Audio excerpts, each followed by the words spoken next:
Section 144 ప్రకారం ఎక్కడ అన్యాయం జరిగినా నేను ముందుకు వస్తా.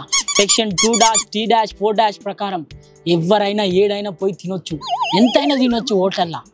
ఎవరికైనా స్వాతంత్రం హక్కు ఉంది. సెక్షన్ 3-4-5 ఈ ప్రకారం 60 ఏళ్ళ ముసలోళ్ళు అయినా సరే ప్రేమించుకోవచ్చు. ఈ పేదోళ్ళ కోసం, అందరి కోసం నల్లకోటు వేసుకొని ఈ నల్ల సాయిల్గాడు ఎప్పుడు వాళ్ళకి తోడుగానే ఉంటుంది.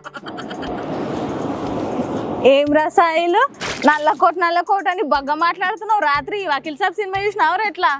వకీల్ సాబ్ సినిమా చూడలేని కోర్టు సినిమా చూసినా. ఏమ్రా బట్టబాజీలోడా చేనుకు నీళ్ళు పెట్టేస్తా అని చెప్పి పోయి సినిమా చూసి వచ్చినావు. అట్లుంటది మళ్ళా సాయిల్ గానితోనే. సరే అట్లనే ఉంటది కానీ సినిమా ఎట్లున్నది చెప్పు. రాధిక సినిమా మస్తున్నది రాధిక. ఈ పొద్దు రేపు పిల్లలు తెలియక చిన్న చిన్న తప్పులు చేస్తే ఎటువంటి కష్టాలు వస్తాయి. ఒకవేళ పోక్సో చట్టం కింద కేసు నమోదైతే, ఒకవేళ జైలుకు పంపితే అసలు ఎట్లా బయటపడాలి, ఏం సంగతి, అసలు తప్పు చేయకపోతే ఎట్లా ముందుకోవాలి కేసులా అని చెప్పి సినిమాలో చాలా మంచిగా చూపించారు రాధిక. ప్రియదర్శి సార్ అయితే లాయర్ లెక్క మస్తు యాక్టింగ్ చేసిండు రాధిక. అట్లనే శివాజీ సారు మంగాపతి లెక్క అందరినీ మస్తు భయపెట్టిండ్రు సినిమా థియేటర్లా. ఇంకా హీరో హీరోయిన్లు సైడ్ క్యారెక్టర్ చేసిన వాళ్ళు అందరూ మస్తు నటించరు రాధిక.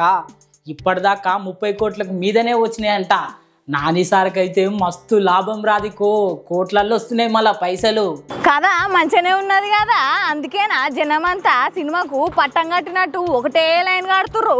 అట్లుంటది మళ్ళా కోర్టు సినిమాతోని.